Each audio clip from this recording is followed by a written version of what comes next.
Hello students, how are you all? I hope you all are doing really good. So students, today we are going to start chapter name words often confused.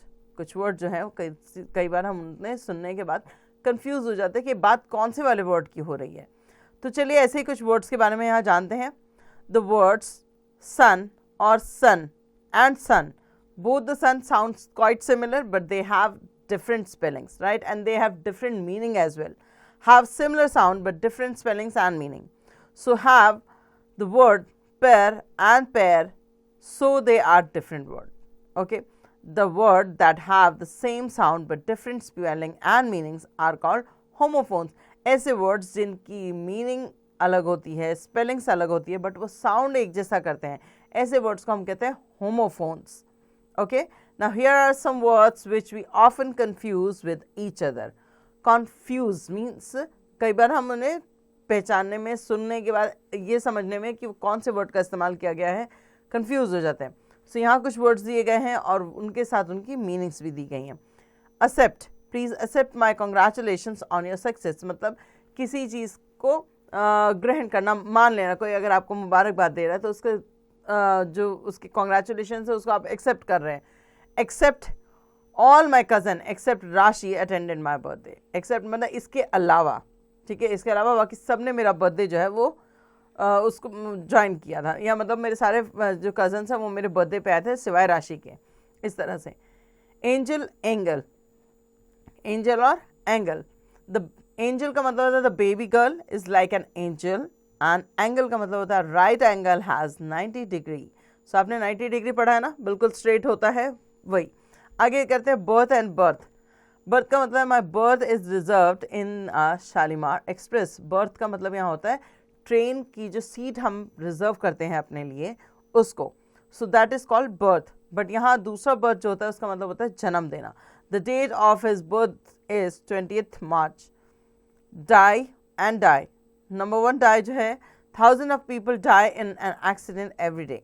मतलब किसी का मरना जो होता है उसको हम डाई कहते हैं, ठीक है. और DYE डाई मतलब होता है किसी चीज़ पर कलर करना. The cardigan was died in pink, ठीक है. जो हमारे क्लोथ्स होते हैं ये हर किसी ना किसी कलर से डाई किए जाते हैं. Dairy, the dairy near my house is my uncle's. So जो डेयरी मेरे घर के पास है वो मेरे अंकल की है. डेयरी मतलब जहाँ पर जो कैटल्स होते हैं उनको रखा जाता है और उनका जो मिल्क होता है उसे सेल किया जाता है. ओके, और डायरी का मतलब होता है you must write a diary. Diary तो आप लोग स्कूल में जो है वो भी यूज़ करते हैं जब आपको पूरे दिन का शेड्यूल या आपको क्या होमवर्क या क्या करना है ये आप किस चीज़ में लिखते हैं, अपनी डायरीज में लिखते हैं, राइट. सो वो होती है डायरी. नेक्स्ट है 6 number fair and fair. Fair, Anush was lost in a fair when he was a child. यहाँ फेयर का मतलब है मेला.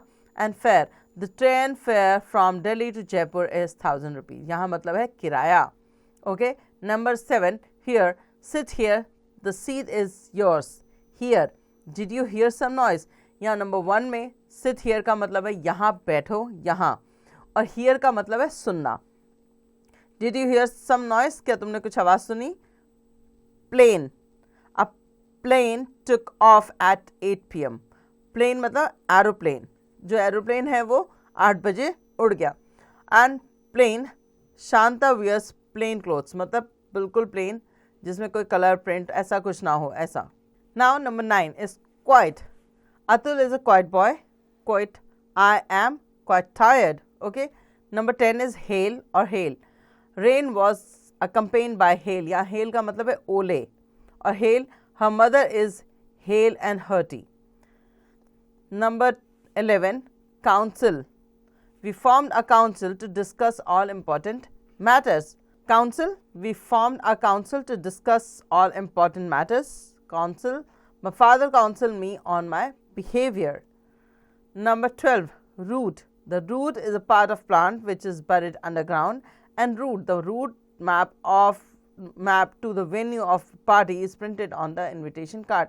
यहाँ जो नंबर 2 रूट है उसका मतलब होता है रास्ता, है ना. तो यहाँ इनविटेशन कार्ड पे जाने का रास्ता जो है वो छपा हुआ है मैप पे.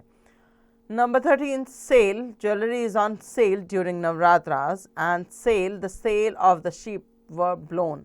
सो नंबर 1 की सेल आप सब जानते हैं. नंबर 2 जो सेल है वो होती है जो बोट्स जो हैं वो पानी में जब तैरती हैं तो उनको कहते हैं sail. Okay, tale, I have a book of Shakespeare's tale. Tale का मतलब यहाँ पर है स्टोरीज, कहानियाँ. Tale, the cow has a long tail, ये सबको पता है. नंबर नेक्स्ट है there, I went there with my parents. और दूसरा देयर है the children were picked up by their parents. Okay, next number 16, loan, we bought the car on loan. And lone, she was the loan student scoring 100% marks. Pour, our skin has so many pores in it. Pour, please pour some milk into my mug. ये दोनों pores में जो PORE पोर मतलब होता है कि जो गड्ढे हमारे शरीर पे, हमारी स्किन पे आपको दिखते हैं, इनको हम कहते हैं पोर्स. ओके, और पोर मतलब गिलास में दूध डालना या पानी डालने को हम कहते हैं पोर करना. Number 18, pair, my father bought a pair of socks and pare the beautician pare my nails. Vain, all our efforts were in vain, बेकार गए.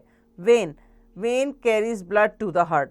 ठीक है, तो यहाँ नंबर 1 का जो वेन है उसमें ये मतलब है कि बेकार होना, हमारे जितने भी एफर्ट थे वो बेकार गए. और दूसरा वेन जो है वो हमारी बॉडी में जो हमारी वेन्स होती हैं, जो हमारी बॉडी में ब्लड सर्कुलेट करती हैं, उनको कहा गया है.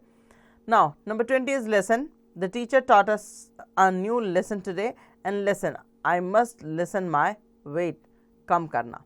ओके, सो ये थे आपके 20 ऐसे वर्ड्स जिनके साउंड बिल्कुल सिमिलर हैं, उनकी स्पेलिंग्स में थोड़ा बहुत फ़र्क है, उसी की वजह से इन दोनों के मीनिंग्स भी अलग हैं.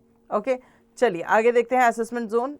ए, choose the correct word from the bracket and fill in the blank. Student should have easy dash to their principal.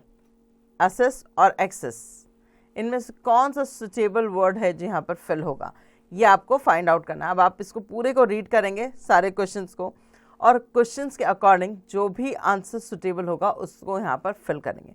So hopefully chapter आपको समझ आ गया होगा, क्या वर्ड्स सिमिलर होते हैं, कैसे उनकी मीनिंग होती है. जिन वर्ड्स की आपको मीनिंग नहीं होती पता है, उनकी डिक्शनरी से मीनिंग चेक कीजिए, या आप उसे गूगल्स वगैरह पे सर्च भी कर सकते हैं, ताकि आपको दोनों वर्ड्स की मीनिंग जो है उनका पता चल जाए और आप उसके बाद इसे फिल कर सकते हैं.